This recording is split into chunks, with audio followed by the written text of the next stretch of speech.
sentarse.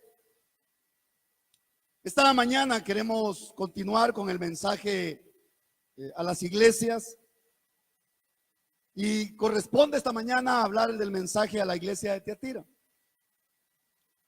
En la palabra del Señor no se revela nada con respecto a cómo dio inicio esta obra, cómo inició esta iglesia. Y por lo tanto uno tiene que quedarse solamente con lo que se describe en este pasaje. Lo único que se conoce de esta congregación es lo que dice Jesús en estos versos que hemos leído. Y como hemos dicho anteriormente, los mensajes a esta iglesia tuvieron una aplicación para la iglesia local de esos días, pero también tienen una aplicación para la iglesia universal y tienen una aplicación en la vida personal de cada creyente. Comienza diciendo el verso 18, dice: y escribe al ángel de la iglesia en Tiatira, el Hijo de Dios, el que tiene ojos como llama de fuego y pies semejantes al bronce bruñido, dice esto. El mensaje a esta iglesia sigue el mismo orden en que están las otras cartas. Comienza el Señor describiéndose a sí mismo, luego pasa a elogiar a la iglesia por virtudes que éstas manifiestan, y en alguna de ellas señala una queja. Luego pasa a pronunciar un juicio sobre esa conducta y termina dando promesas. Esta iglesia, el Señor se revela y hace una descripción única. O sea, en ningún otro pasaje uno encuentra esa descripción del Hijo de Dios. Y Él se describe como el que tiene ojos como llama de fuego, y dice que sus pies son como el bronce bruñido. Él está haciendo una afirmación de el poder y la autoridad que hay en Él, y de cómo Él es infalible en poder dictaminar o poder escudriñar lo que hay en el corazón del hombre.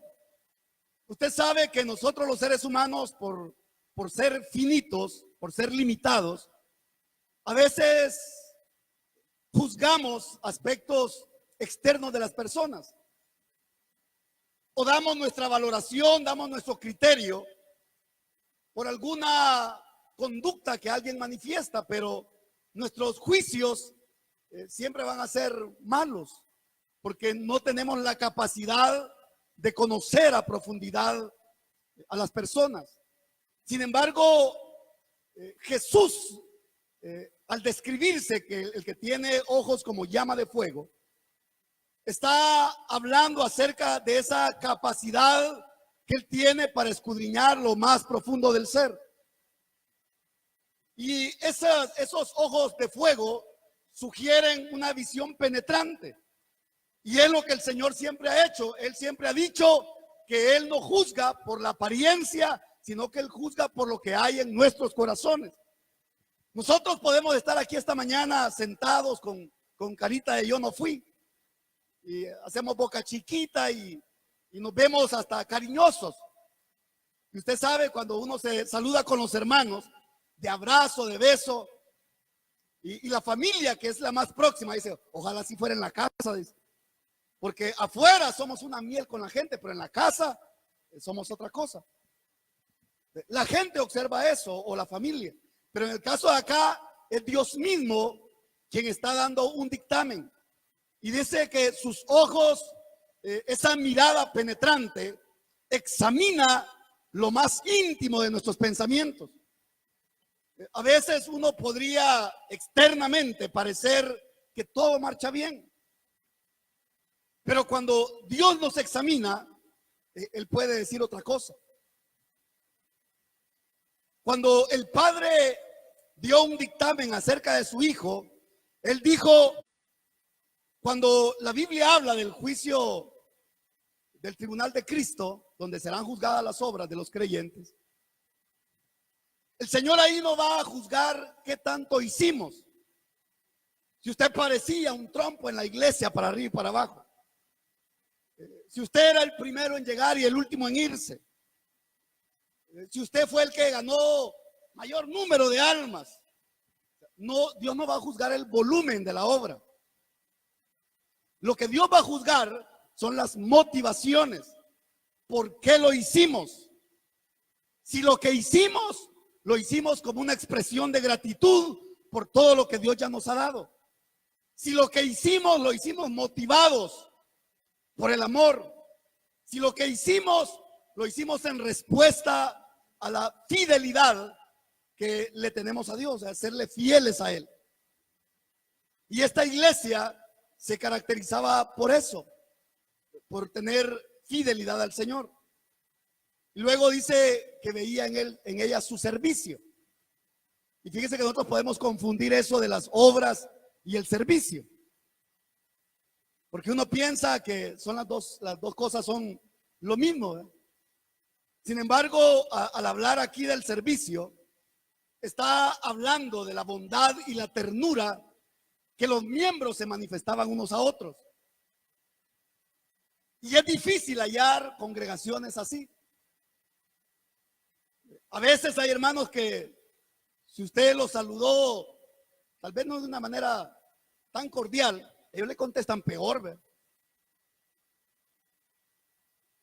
Y hemos perdido la ternura entre nosotros. Hemos perdido el ser bondadosos entre nosotros. Cada quien ve solamente por su espacio. Cada quien vela por lo suyo propio. Esta iglesia era una iglesia que cuando el Señor alaba el servicio de ella, habla de esa expresión de bondad y ternura que había entre los miembros y que seguramente la expresaban también con la gente de afuera. Porque de igual forma hay hermanos que dentro de la iglesia son grandes personas, son unos grandes hermanos, uno los aprecia, pero en su vecindario nadie los quiere. En su trabajo la gente los margina, porque son el amargado de la oficina, es el chismoso de la empresa, es el que no le hace un favor a nadie, el que se limita a su espacio, el que trata de ponerle el pie al otro para que no sobresalga. Eso no tiene valor. Los cristianos debemos de manifestar la misma conducta que tenemos aquí adentro, debemos de tenerla allá afuera. Y si usted aquí es expresivo, si usted aquí es una miel con los hermanos, debe de serlo en su relación con las personas allá afuera, porque eso va a hacer que revelemos a Cristo de una manera más práctica. Y luego sigue diciendo al hablar de la bondad, de que hay personas que a veces en la obra son muy celosos de la iglesia. Les gusta todas las cosas bien hechas. En todo ven pecado y eso es bueno por un lado, pero es bueno cuando a ese celo uno le puede poner bondad y ternura. Porque a veces hay gente que en su celo destruyen a otros. En su afán de que las cosas se hagan bien hechas, atropellan a otros. Porque no hemos entendido que aquí en la iglesia no todos tenemos el mismo grado de fe, hermano. Hay hermanos que van llegando a la iglesia, van empezando su caminar con Cristo y no tienen el mismo nivel de fe que otros hermanos. Vienen para ser enseñados, vienen para ser formados. Pero a veces los hermanos más antiguos quieren que el que ya viene ya tenga corbata y Biblia, hasta predique. Y si no es así, entonces ya uno lo ve de menos. Y algo que en lo que hemos caído como iglesia, y que digo que es lo que, para lo que somos buenos, es para juzgar lo externo. Cuando vemos que alguien no llena el estándar que nosotros hemos establecido, ya uno empieza a señalar que quizás es impío, que quizás no ha conocido al Señor. Y hay algunos hermanos que llegan hasta el grado de que si para ellos alguien no llena la medida que ellos han puesto, ni siquiera le dan el saludo de Dios le bendiga. Esta iglesia era impresionante. Era una iglesia que trabajaba, era una iglesia que no se agotó, a pesar de lo que le rodeaba. Era una iglesia vigorosa en su trabajo, en su entrega. La iglesia de hoy parece que tiene anemia, como que tiene necesidad de una transfusión de sangre porque está agonizante. Un hermano me recordaba un día una de las promesas que hay para la iglesia. Dice que a la iglesia del Señor ni las puertas del Hades prevalecerán contra ella. Pero usted sabe que la iglesia de hoy, una gripe la hace retroceder. Una tos mal puesta y ya no hicimos. Vemos nubarrones en el cielo y ya no salimos porque nos vamos a mojar. Y entonces tenemos una fe inversa. Es que si me mojo y se me voy a enfermar, me va a poner grave, y hasta nosotros mismos nos vamos dando el diagnóstico. La iglesia ha perdido sus convicciones. La iglesia ha perdido virtudes y eso nos vuelve estériles.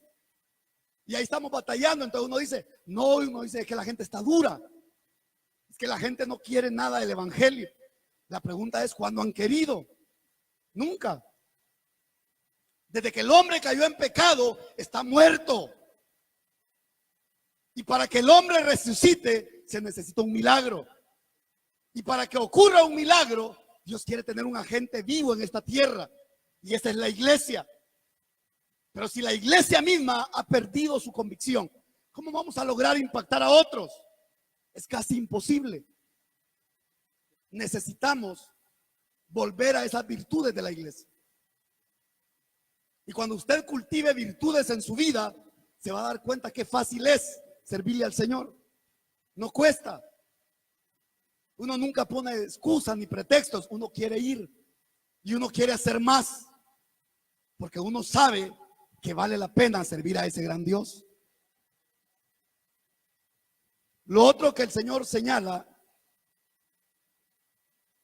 dice el verso 20: pero tengo unas pocas cosas contra ti, que toleras que esa mujer Jezabel, que se dice profetiza, enseñe y seduzca a mis siervos a fornicar y a comer cosas sacrificadas a los ídolos. Y le he dado tiempo para que se arrepienta, pero no quiere arrepentirse de su fornicación. Decíamos cuando iniciamos el estudio de estas iglesias que hay gente que anda buscando la iglesia perfecta y no la hay. Y uno puede ver aquí 7 congregaciones distintas en estos 3 capítulos de Apocalipsis. Y cada iglesia tenía su propio conflicto. No hay iglesia donde no vayan a haber problemas. Esta iglesia, aunque tenía muchas virtudes, y el Señor las elogia por eso, pero ahora viene el Señor y también tiene una queja contra ellos. Y dice, tengo unas pocas cosas contra ti.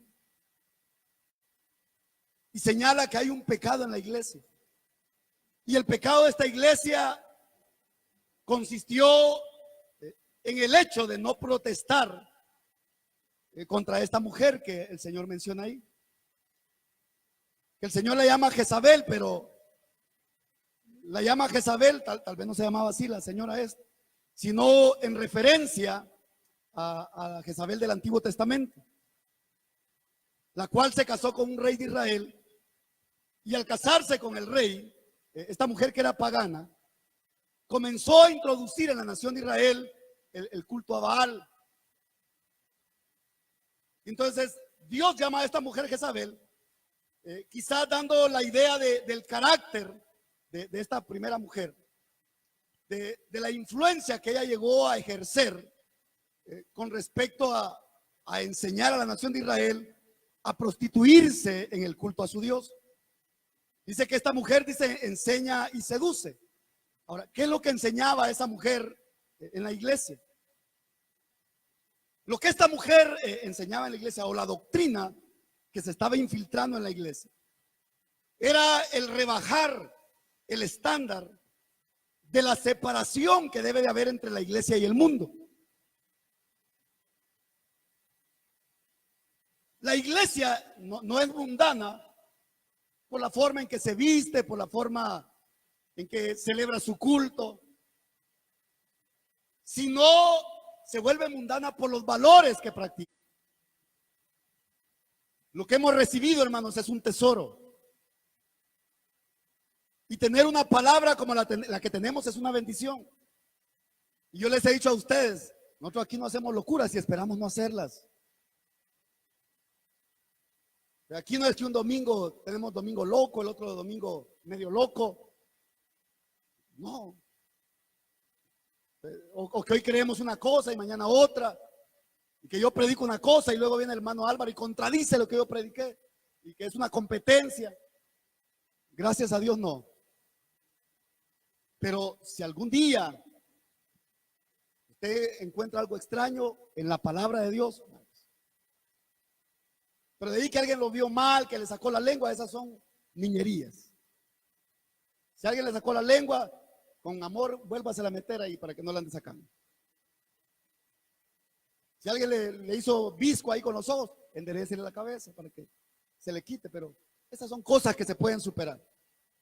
El verdadero problema de fondo es cuando se quiere enseñar cosas que la Biblia no dice, cosas que la palabra no dice y se vierten, usted vaya. Pero el Señor dice que lo que tenemos, dice, retengámoslo. Manténgase firme en la doctrina que usted ha recibido. No se mueva por nada. Y el Señor dice, retengámoslo hasta que Él venga. Y Él, hermanos, está a las puertas. Cristo vuelve pronto. Un poquito más y el que ha de venir vendrá y no tardará. Mantengámonos, no retrocedamos, no negociemos nuestra fe, no negociemos nuestras convicciones. Eso no es negociable con nada ni con nadie. Reténgalo. Manténgase firme en la fe. Si alguien lo quiere mover de lo que usted ha creído, no ceda, porque el Señor viene pronto. Y el Señor termina diciendo que al que venciere, dice. Fíjese que siempre, casi todas las cartas terminan hablando de vencedores. Y es que nosotros no estamos aquí tratando de ser cristianos. No estamos probando a ver si vamos a lograr llegar. Yo he oído hermanos que dicen, yo aunque sea gateando voy a llegar al cielo. Aunque sea arrastrado. Dios no viene por una iglesia arrastrada.